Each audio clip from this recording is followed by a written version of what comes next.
This is Dr. Cassandra Quave, and I am so excited to be bringing forward a really cool episode with one of my ethnobotany heroes, Dr. Mark Plotkin. So Mark is an ethnobotanist who serves as the president of the Amazon Conservation Team, which has partnered with 55 tribes to map and improve management and protection of over 80 million acres of ancestral rainforests. His first book, Tales of a Shaman's Apprentice, is really what got me excited about the entire field of ethnobotany. And, I don't exaggerate when I say he really made a defining impact on my career path. And I was so excited to see his newest book, The Amazon, What Everyone Needs to Know, that's out now with Oxford University Press. Thanks so much for coming on the show, Mark. I'm excited to speak with you about this latest work. My pleasure, Cassie. Yeah, so I thought for the purposes of the show, which is really focused on this concept of the food medicine continuum and where our food comes from, that perhaps we could start with some basic questions around the Amazon. What is the terrain like in the Amazon? And is it a good place to grow crops on a large scale? Why or why not? Well, it's equatorial rainforest, which means lots of rainfall. And unlike in Indonesia, for example, which is volcanic soil, it's really not a great place for large-scale agriculture. This is the genius of our tribal colleagues. We as ethnobotanists know they figured out how to deal with that, which is small clearings in the forest, do it for a couple of years, let it lie fallow, and then, after a while you can come back. But monoculture really isn't a very good idea. And of course, most ethnobotanists think it isn't really a very good idea anywhere in terms of pests, in terms of diseases. So in a sense, the Amazon is like Iowa, only more so in the sense that you have heavier rain, poorer soil, and more susceptibility to pests and diseases. Yeah. Let's talk a bit about the soil. In your book, you go into great detail in nutrient cycling in a rainforest environment. What is nutrient cycling and how does that work? Well, this is just how chemicals move through the system. And of course, the most important chemicals in terms of agriculture are things that are nutrients for the plants and ultimately for our own species. And the point that I make in the new book is that when you move the rainforest, the nutrients don't cycle like they used to. They don't come out of the soil. They don't go back into the soil from the plants, and then you have to replace it. And just like here in the States or in Italy or anywhere else, replacement usually means chemicals, and chemicals means runoff, and runoff means bad effects on the wildlife. And remember, of course, the most important protein source in the Amazon is not cattle, it's fish. So when you have toxic chemicals going into the water, it goes into the fish and it goes into our bodies as well eventually. Yeah. I think one of the most interesting things about your latest book is how you describe the diversity of fish and the river systems. And you talk about one fish in particular that I think a lot of people are always curious about, and that's the piranha. Can you tell us a little bit about the fish of the Amazon? Well, it's the most diverse fish fauna on the planet. The number of species in the Amazon exceeds that of the Congo and the Mississippi combined. Wow. So it's truly mind-boggling. And we hear about these weird fish like the piranha. I mean, all of us grew up with hearing scary stories or seeing scary movies about that. And you know what? They are scary. For the most part, though, they don't attack every human that they see. But on occasion they do. And it's interesting because you have this sort of bifurcation of natural history, retelling of what piranha is all about. On the one hand, like in movies in the 60s, they were these voracious, ferocious predators who ate everything all the time. And then you have this sort of, well, they're not so bad and we should really be worried about them. And, well, they aren't as bad as they've been portrayed. And we shouldn't be overly worried about them, but there's many millions of people in the Amazon that bathe in these rivers every day. So clearly these piranhas are not attacking everybody all the time. Mm. And one of the reasons I wrote the book was to explain what the true story is. And the true story is, in the dry season, when they're concentrated in these isolated pools and they don't have much to eat, they look like a 1950s horror movie. For the most part, they don't bother people.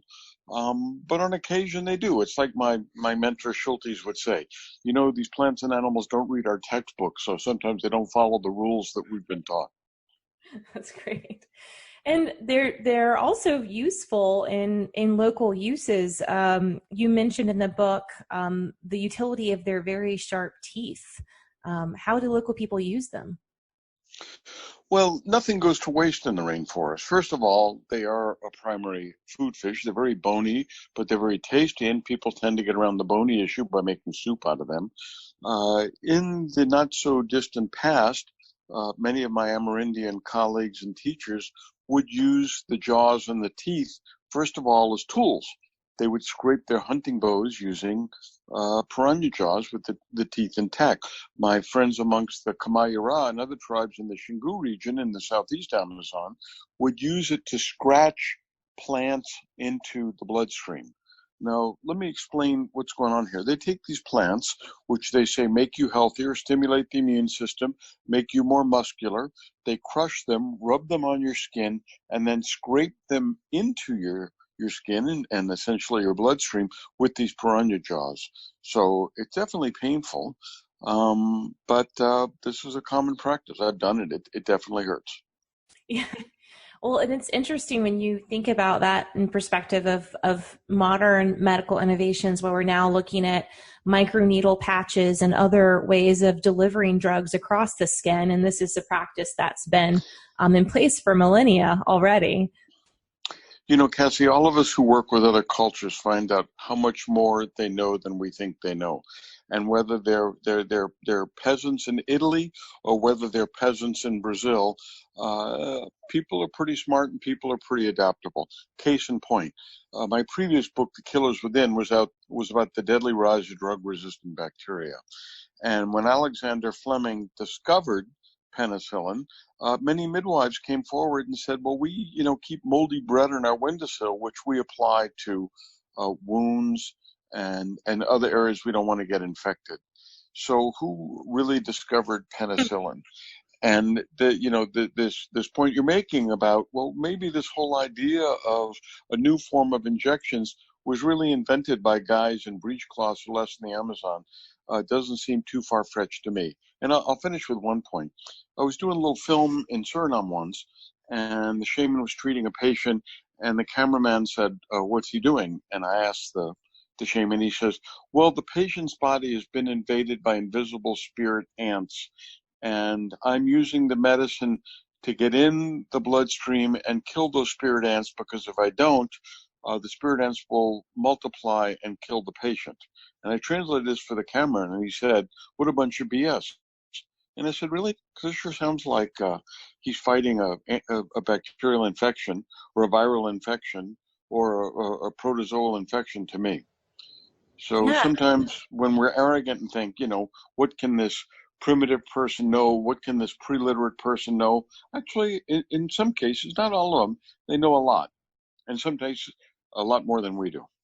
Absolutely. I couldn't agree more. I think that, this is something I've observed in many systems of traditional medicine, is this amazing attention to detail and observation of symptoms, but also observations of the natural environment and a better understanding of these very complex interactions at levels that even in modern science we struggle to understand. Case in point is, the chemistry of plants and how complex it can be, because those leaves that they're applying for medicinal purposes are not a single compound drug. You have many, many different molecules at play that could be hitting many different targets to achieve the desired effect. And I think, there's so much we can learn. Well, let me give you an example that fits right under the rubric of the foodie pharmacy. We all know the story of quinine from the cinchona tree. It is a food and a medicine because it's a source of tonic, real tonic, the original tonic. So it was a food and a medicine. But here's a story very few people outside the ethnobotanical community know. In the 50s, when they're giving quinine to people in the States, or quinine bark at least, people with cardiac arrhythmias started getting better, totally unanticipated. And they tried to figure out what's going on. Well, it turns out that quinine bark not only has quinine, it also has quinidin, another alkaloid, which has a very important effect on cardiac arrhythmias.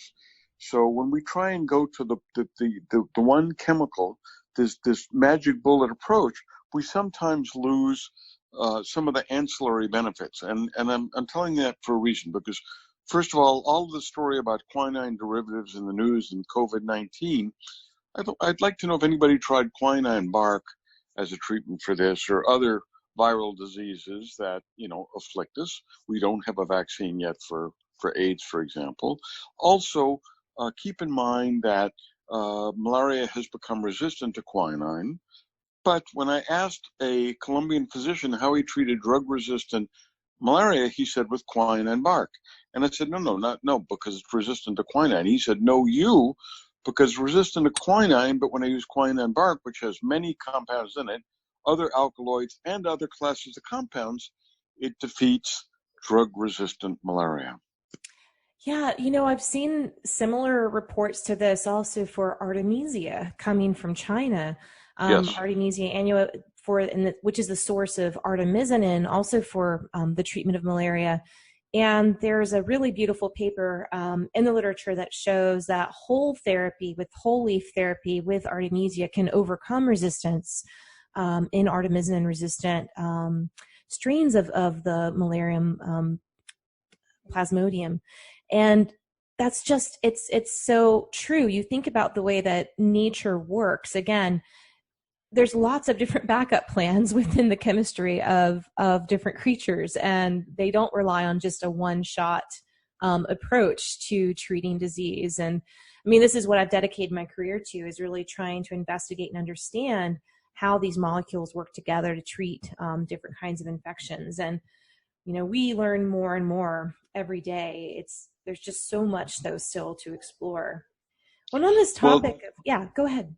One of the reasons we've lost our way and ended up with this terrible pandemic, when I pitched my previous book to a publisher about the rise of drug-resistant bacteria, the publisher said, well, I'm not buying this book from you. You're not a doctor. And I said, no, I'm not a medical doctor, but I'm a biologist. And biologists understand evolution better than medical doctors. And the reason we're in the situation we're in is because the medical establishment, the public health establishment, and more importantly, the political establishment doesn't understand evolution. And that's why things are bad and they're going to get worse. Well, in so doing and in so saying, I was essentially predicting that there's more resistance, more new diseases on the way, and here we are. Absolutely. And as we continue to, interface with nature in more disturbing and destructive ways, it's opening up all these opportunities for spillover of new and emerging diseases. Well, on a happier note, let's talk a bit about shamanism and what do indigenous healers, what is their view of medicine, and what have you observed in your years of working collaboratively with shaman in the Amazon? Well, you got to remember, first of all, there's between 300 and 400 tribes of indigenous peoples in the Amazon. So, saying what do shamans think is like saying, what do Americans think? There's a lot of diversity. And even within the tribe, I find that shamans will differ, that one will use this plant to treat something, one will use that plant at a different dosage to treat something, another will use a completely different plant. So we have to understand that we're generalizing here. And I have met men and women, tribal healers, who run the gamut from saying Western medicine is infinitely better to Western medicine knows nothing compared to what I know. Most people are right in the middle and say Western medicine does some things better than we do, and we do some things better than they do. Look, I mean, we have to keep in mind Western medicine is the most sophisticated and successful system of medicine ever devised. That being said, it's also full of holes. Okay, where's the cure for COVID-19? Where's the cure for AIDS? Where's the cure for insomnia? Where's the cure for cancer? Western medicine doesn't seem to have them. I'm not saying indigenous medicine has them, but here's a pithier way of putting it. Anybody who says shamans in the Amazon have a cure for COVID-19 is a fool in the sense that it hasn't been proven. But anybody who says shamans in the Amazon don't have a cure or a potential cure for it is a bigger fool. Mm-hmm. So the point I'm trying to make here, Cassie, is that it's not the medicine man versus the microchip. Yeah. It's the sweet spot somewhere in between.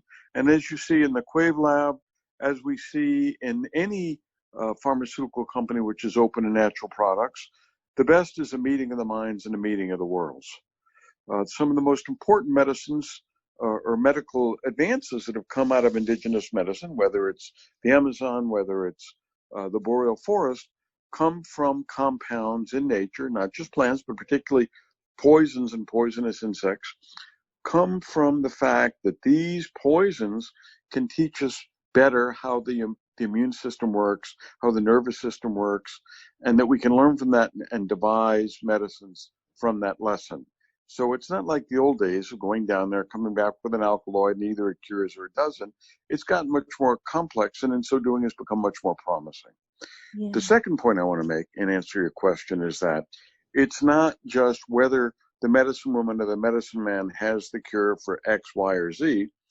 It is the lessons we can learn from these people about treatment, application, ceremony. And people have long said to me, you know, well, if there's all these cures in the Amazon, where are they? Well, if the pharmaceutical companies aren't looking for them, is it any surprise we're not finding them? The concrete proof of the value of their wisdom and the fact that the value of their wisdom extends far beyond the plant compounds is the new center at Johns Hopkins for the study of entheogenic research, the use of hallucinogenic plants and fungi for treatment of so-called incurable diseases like schizophrenia, depression, PTSD, and these things are firmly grounded in shamanic cultures and shamanic wisdom. So yes, there are advances of treatments using tropical plants and fungi, and it's based on shamanic wisdom. Yeah, I think what's really key here too is this idea of holistic therapy. I feel like this is something that's really missing in our general approach to medicine often in the West. Is it's very transactional, very rapid. Yes. There's little personal connection between healer and patient. And this is the complete antithesis to what you see in traditional medicine, where you have, you know, a deeper relationship, a deeper connection, both with the healer and the patient, but also with nature and with the therapeutic process. Totally agreed. And one other missing component is proactive approaches, which is drink this and you won't get sick. You know, how many times have you been to an MD where she told you, drink this and you don't get sick, or eat this and you won't get sick? I mean, I've never had that experience, but I sure had it plenty with medicine men and women, PIs, shamans, curanderos in Amazonia and a few other places I've been. Yeah, that's great. Well, you mentioned some of the work being done at Johns Hopkins, and I know that one of those entheogens that's drawn a lot of interest over the past 10 years or so has been that of ayahuasca. Could you tell us a little bit about your knowledge of ayahuasca from observing healers that use it in their healing practice? Well, I'd rather say that my knowledge comes not from observing healers, but being a participant in ceremonies I've been invited to participate in. You know, I often heard Schultes ask, what's the difference between an ethnobotanist and an anthropologist? And he said, well, the basic difference is when the anthropologist is offered the sacred brew, whether it's ayahuasca or the yopo, the sacred snuff, or peyote, he says the anthropologist often says, oh, I can't take that because I lose my objectivity, whereas the ethnobotanist very appropriately says, pass it on over. That's great. So ayahuasca is the vision vine of the Northwest Amazon. It's now taken off like a rocket. You can buy the stuff on the internet. You know, there's workshops from Israel to Istanbul to Indonesia on ayahuasca. So I'm sure the shamans are kind of baffled by this in a sense, the ones that know about it. But this is essentially like all entheogens, like all hallucinogens. These are essentially vegetal scalpels, and that allows the healer to understand, examine, treat, and sometimes cure ailments which have an emotional basis, something that our own physicians, for the most part, cannot do. So once again, we have to be careful to not oversell this, like the ethnobotanist is always careful not to do, which is to claim that ayahuasca is the cure for everything, or the shamans can cure everything. Another important proviso is, this is strong stuff, and the idea of people buying this on the internet and taking it at home as if this is like aspirin, I think, is frankly foolish. So, like any scalpel, it can heal and it can cut. Yeah. So I always tell people, be careful. Yeah, that's one of my concerns too, because you have these monoamine oxidase inhibitors in the brew that can interact with other medications that people might be taking. And again, I think the difference between taking ayahuasca under a Western lens versus an indigenous lens is that under the Western lens, if you're just ordering this on the internet and taking it, you're missing the whole point. It's about ceremony. It's about connectivity. And you're not going to have the same experience when taking it. Well, I almost completely agree. I have heard of people who've had great success stories that they didn't do it in a ceremonial context, but people have actually died not doing it in a ceremonial context. So I think given the choice, one should always do it with a guide, with a shaman, with somebody who's knowledgeable. Not everybody has that opportunity, but you know what? I wouldn't take antibiotics over the counter either, which a lot of people do, particularly in third world countries. Yeah. So it's just something that people need to understand. It can help you, it can hurt you, and it's not to be trifled with. So yes, I agree with you on that. Absolutely. Moving on to some other aspects of the book.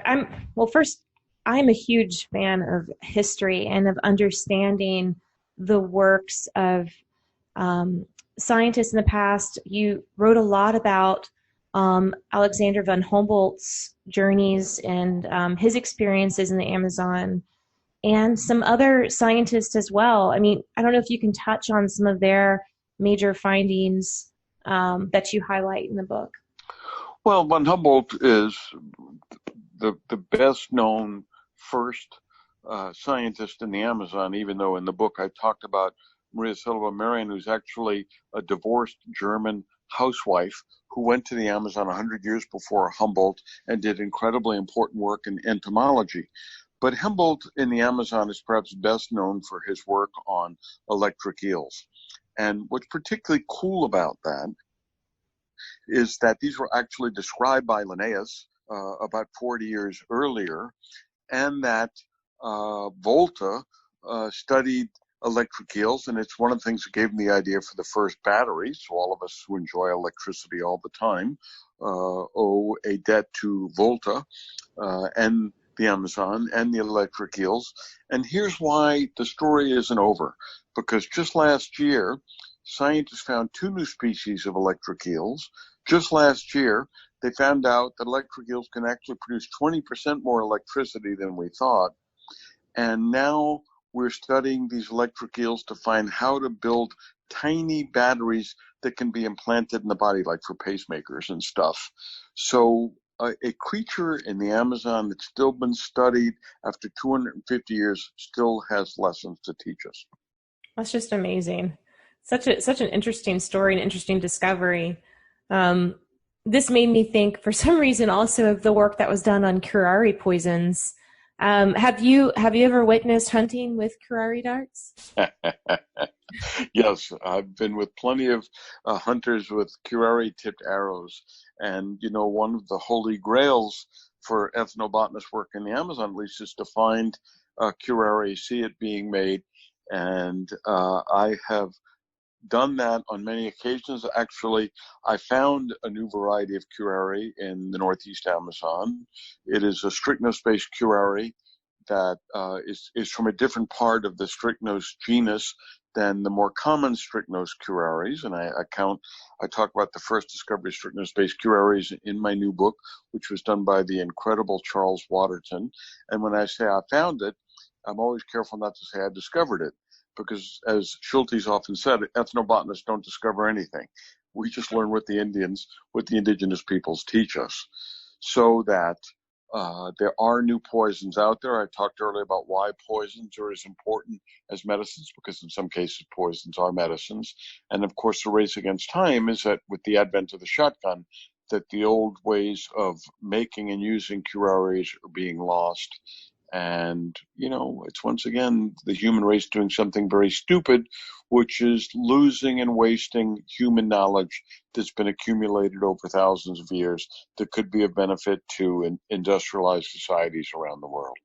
Yeah, I know my first encounter with curare was 20 years ago in the Peruvian Amazon. And I have to say, when I first went to the Amazon, I was shocked by how many people were wearing Western clothes. I guess in my visions of grandeur, I had expected everyone to be in kind of, palm skirts or cloths and Right. and so it was very strange. And then everyone's hunting with guns rather than curare. But as I went deeper into some of the tributaries, and started working with some different Yagua villages, I found an elderly man that still hunted with a traditional blowgun and the curare dart. But I've never been witness to seeing how the actual poison was made. So that really is a holy grail for ethnobotanists to see. Because it's just an amazing amount of chemistry, and also it revolutionized surgery, right? I mean, the ability to relax the muscles in the ways that it can. Exactly. And these are plants of power and knowledge that have a strong effect on the human body. And as Paracelsus said 400 years ago, the dose makes the poison. In other words, what's a poison in a large dose could be a medicine in a smaller dose, like the case with curare. What's a poison could teach us new things about the human body, like curare. And, I really don't like hearing about the silver lining of the pandemic. But I'll tell you this. We're all locked out of the Amazon right now, and many of the indigenous peoples are locked in. But the free flow of goods from the cities has been cut off for the most part. So all of these people who got dependent on shotgun shells don't have access to shotgun shells. And I'll bet you that there is a resurgence of interest and use of curare because that's something they can make on their own. So one of the unforeseen aspects of this terrible situation in which we all find ourselves. Yeah, I think that's one of the key factors around ethnobotanical knowledge. Is it really is the key to resilience of communities, the key to resilience of cultures is, those centuries of knowledge that's been handed down from generation to generation, and how to survive using local resources. This is something we're so disconnected from in the West. I've been excited to see how many people have started attempts at home gardens. I can tell you as someone that teaches a lot of college students a course on food, many of them have never seen a tomato plant before, or even know how to make something as simple as guacamole. I mean, there's just such a disconnect from where our food comes from and how to process food ingredients if they're not already, pre-processed and pre-packaged for you. Well, one of the unforeseen aspects of this pandemic is probably an enhanced self-reliance, an enhanced need and understanding and desire to be able to feed and take care of ourselves. And something I've long preached, and I use that word carefully and not very often to my indigenous colleagues, is you need to be less reliant on the outside world where possible. The point being that you guys do not have very powerful antibiotics, as far as I know, in your plants. You can certainly, fend off bacteria for minor cuts and abrasions, but for deep infections, you really need antibiotics, as far as I know. But many of the things the missionaries are giving you to treat minor ailments, you can treat safely and effectively with your own plants.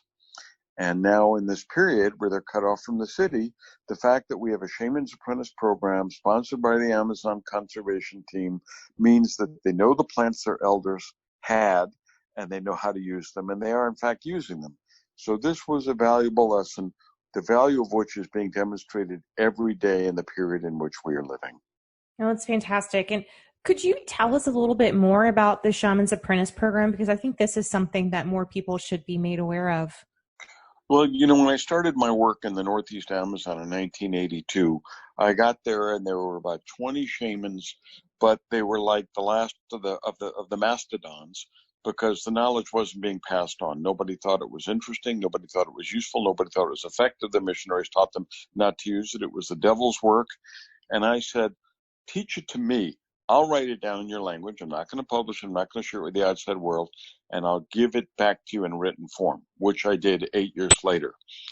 And at this point, there was a realization, because the only book they had in their language was the Bible, that this was valuable and important, and they really should hang on to it. And there was increasing realization that the outside world was interested in this.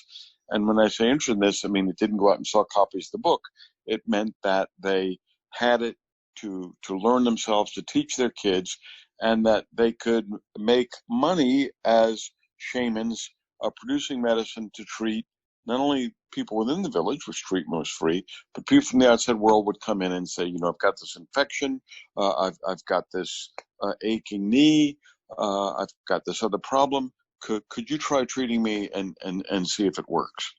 And often it did, not always, but it put money in their pocket. It showed the value of this knowledge, and it meant they didn't have to go off to the gold fields or the timber lot to put a little money in their pocket. So in that sense, it's become very successful. And there are now 4 Shaman's Apprentice clinics providing treatment within the village to the local tribes people, but to which people from the outside world come and receive treatment based purely on traditional methods. Yeah, that's such a wonderful program. It's so important to have, as you mentioned, those economic incentives as well, because it's we kind of try and find a balance between emerging economies. You have extensive resource extraction in the Amazon. How do local people then provide for their families? It's a delicate balance that has to be found there. Totally true. And, proof of concept, Cassie, is that we've been doing this with these clinics for over 10 years. So it's not like we built a nice traditional hut and put some shaman in front and put a stethoscope around her neck and took a picture. If you can run something in the rainforest for 10 years, that means it's a working model and not just a cool idea that may or may not pan out. No, absolutely. Absolutely.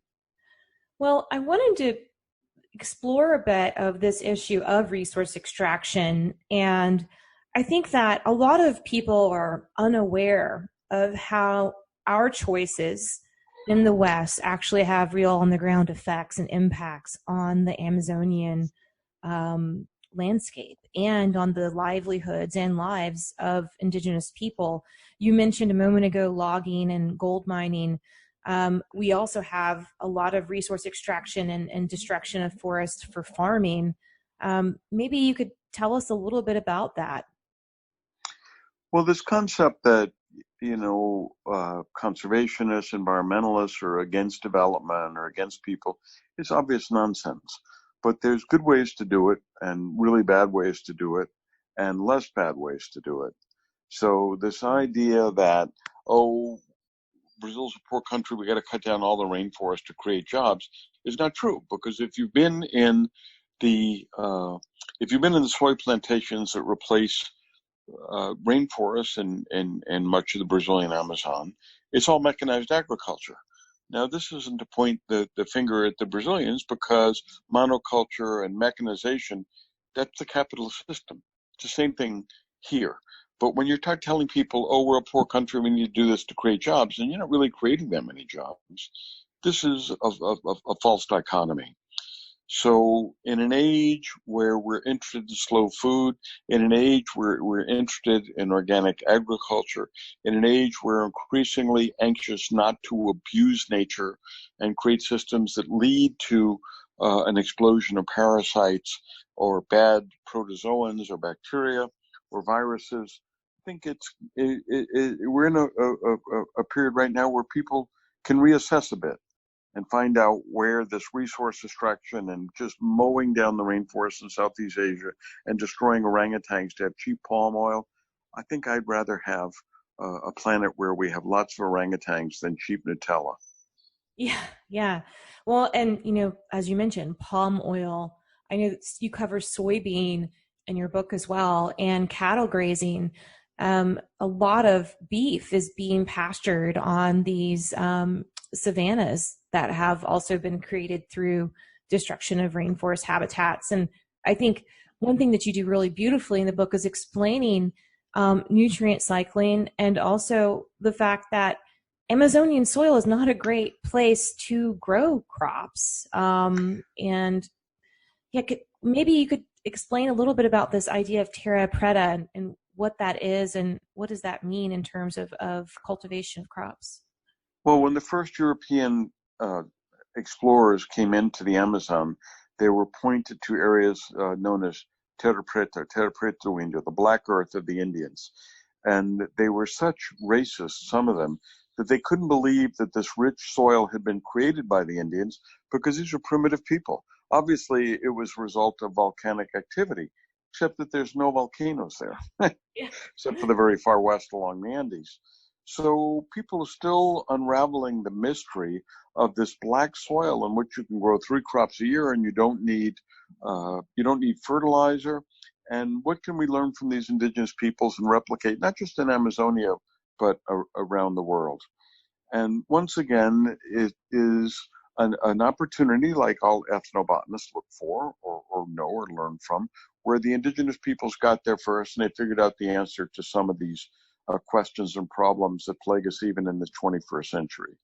And so one of the things that many people argue, including me, is let's make more and better use of terra preta, and let's find out how the indigenous peoples have made it and are making it, and learn from that, again, around the world.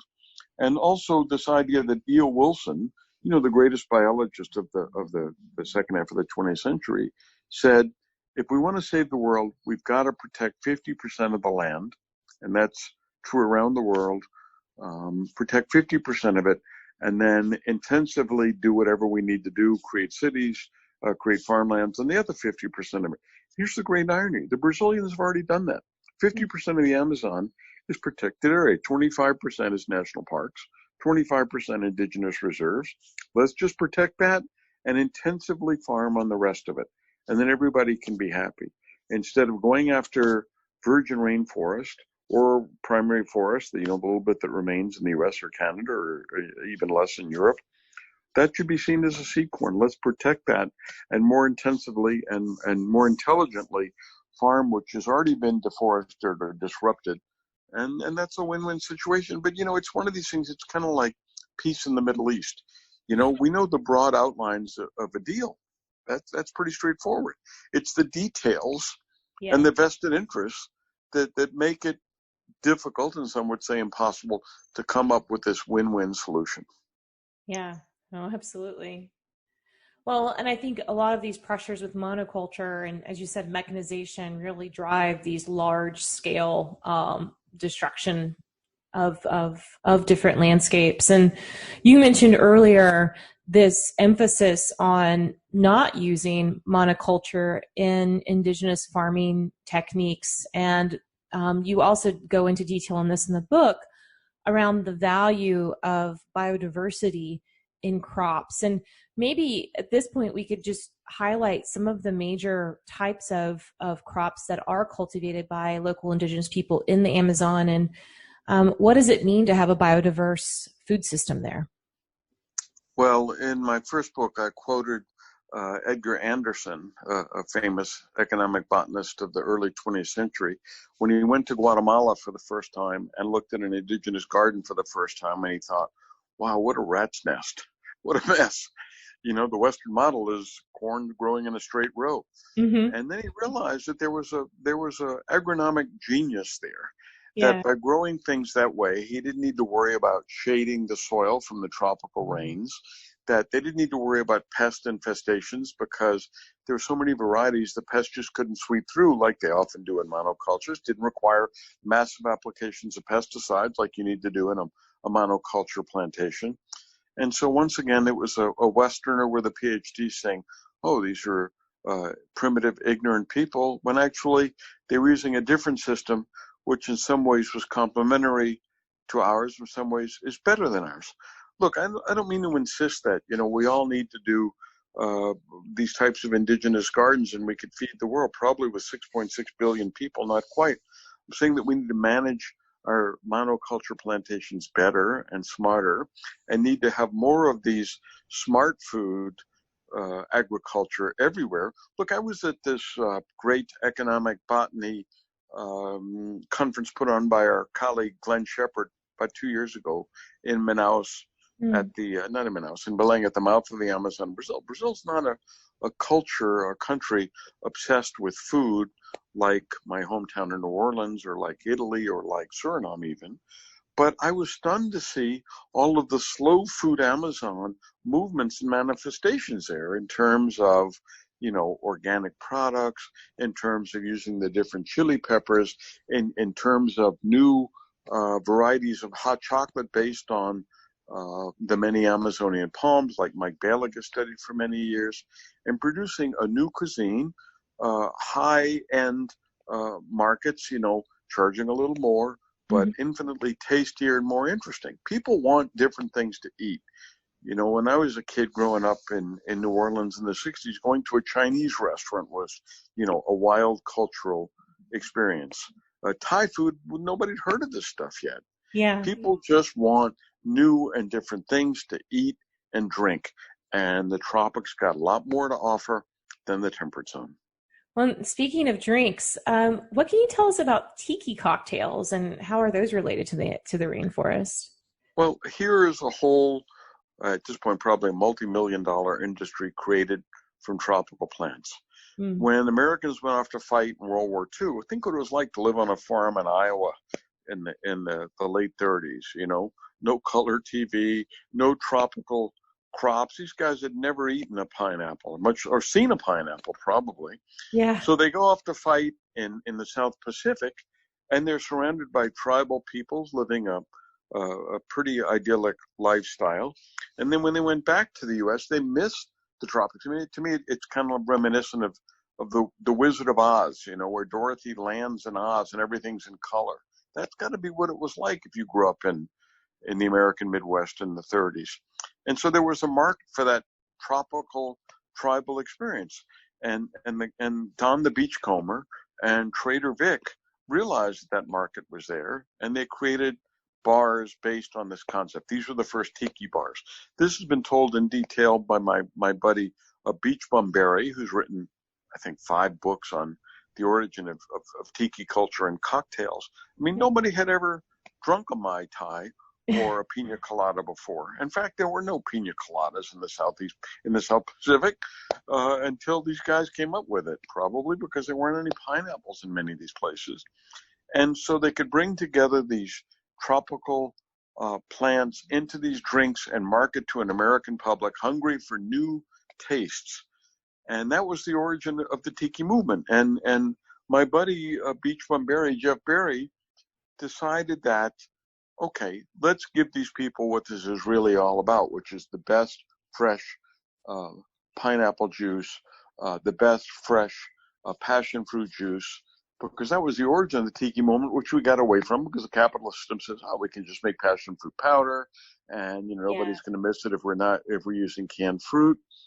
And so it's all based on tropical plants. Now, as you and I know, very few of the tropical plants are available to most of the American public, but the hunger is there. The demand is there. So this whole rebirth of the tiki movement is to not only bring fresh pineapple and fresh passion fruit and fresh papaya to the tiki bar, what else is out there? So how many ways can you make drinks using pineapples and papayas and coconuts? And the answer is, when you bring in all these wild and wonderful plants from Indonesia or from the Amazon or from the Andes, the potential is limitless. So anybody who thinks we've gotten all the medicinal plants from the tropics is as foolish as anybody who thinks we've gotten all the great food plants from the tropics. And that's why it's such an exciting time to be an ethnobotanist in terms of being able to move these tropical plants around faster and quicker and fresher than ever before. Of course, the downside of this globalization is we did the same thing with coronaviruses, because when the Black Plague hit Europe in the 1400s, it took about 300 years to move it around the world. Well, in the case of COVID-19, it took a couple of months. Yeah. Planes, trains, and automobiles are our friend and our enemy. Yeah. Yeah, it's a fascinating time, like you said, for trade, but it comes at a cost when it comes to spread of disease and ease of spread of disease.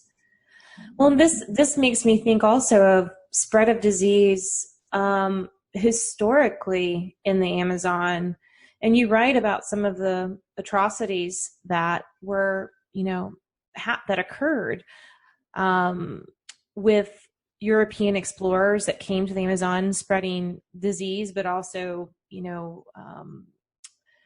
enslaving local people. This continued on into the period of the rubber boom. And, what is your perspective on that? And where do you think that we're going to be able to move past that kind of trend of atrocities that have been placed upon people in these tropical locations? As a fellow student of history, Cassie, I think the past predicts the future. And the past indicates that people are pretty inhumane to people. Yeah. The good news in the age of the internet and everybody having a cell phone, it's kind of hard to commit atrocities on the same scale as people have been inflicting on people since the dawn of civilization and long before. So I like to think that the upscale of this communications revolution is it makes it harder to get away with doing bad stuff. Yeah. But the fact of the matter is people still do bad stuff to people, although we can now see it on YouTube all the time. So this idea of technology being the panacea is obviously oversold. But there's a pretty strong upside when all bad things can be filmed, and it makes people think twice before they do it. Yeah. Absolutely. So, people ask me in the Amazon, is a glass half full or half empty? Well, by definition, any glass that's half full is half empty. So that there's good news with bad news. Same thing with planes, trains, and automobiles. Same thing with disease. The same thing with the introduction of new plants as foods or medicines. So when you're living through history, it's really hard to understand it. Look, people are still fighting over World War II, right? Yeah. So it's not like you or I can say this is how it is and this is how it's going to be. We live in interesting times. There's reasons for hope and there's reasons to be afraid and depressed at the same time. Yeah. Well, to leave things on a hopeful note, I wanted to ask if you could share a bit of your vision for the Amazon conservation team. I know the team's been doing amazing work over the years in collaboration with local indigenous tribes. And where do you see this going? And is there any way that our listeners can help you out in these efforts? Well, as president of the Amazon Conservation Team, you can find us on the web at amazonteam.org and find out more about this work with tribal peoples. We just touched on many of the really exciting and important efforts that we have underway, always in partnership with indigenous colleagues, and often, more often than not, in partnership with local academics or local governments where possible. So the important thing is to know what the challenges are. The important thing is to know what the opportunities are. And I get very frustrated by people say the Amazon is screwed, the Amazon is gone, nothing can be done. The Amazon's a big place. And the idea that we should just throw up our hands and say, it's all gone is ridiculous. But the idea of saying, well, what will be is ridiculous. And the idea of saying that, we'll just work this out is equally ridiculous. So the battle's been joined. It hasn't been decided. In the best case scenario, indigenous peoples will receive the outside help by concerned members of the outside world, like you and me, to be able to control their environmental and cultural destiny. In the best case scenario, governments will realize that rampant deforestation has a negative impact on their own rainfall, their own agriculture. In the best case scenario, the global community will join together to realize that protecting the environment around the world isn't just because those of us who love nature should be able to roam free in pristine tropical forests or pristine temperate forests, that all of us concerned by COVID-19, which is all of us, have to understand that this is caused by abuse of nature and that some of the cures may be in nature. So this is a win-win situation. So what we need to do is have a more holistic view of nature in terms of our own well-being. We can be selfish here. This is for our own benefit. This is not just because protecting nature is an ethical exercise, which I think first and foremost it is, that we as ethnobotanists need to be concerned about nature because we want those new medicines. We want those new tiki cocktails. We want those indigenous societies to thrive and make this part of the wonderful world into which we were all born. Because when I have people say to me, well, extinction's always been part of the natural world. Yeah, it has been. But you know what? I don't want to live in a world that's just pigeons and cockroaches, because that's the world in which we will live if we're just stupid and greedy, as many people are. Yeah. So on the one hand, the glass is half full. On the one hand, the glass is half empty. I want a glass that's more full and less empty. That's a great point. Well, thank you so much, Mark, for coming on the show. This has been, as always, insightful to speak with you and learn about all the interesting history and science of the Amazon. And thank you also for sharing your knowledge of conservation in the area and kind of where things stand right now. Well, thank you, Cassie. It was a pleasure, and I look forward to maybe even a return engagement at some point. Great. I'm Dr. Cassandra Quave, and you've been listening to Foodie Pharmacology, the science podcast for the food curious, recorded on Zoom from home during the COVID-19 quarantine period. You can find Dr. Plotkin's book, The Amazon, What Everyone Needs to Know, from any of your major booksellers. Be sure to subscribe to the show. We've got an awesome lineup of topics and guests for you this season, and please take a moment to share the link to your favorite episode with your friends. Thanks so much for listening. Stay healthy out there, and I'll see you next time.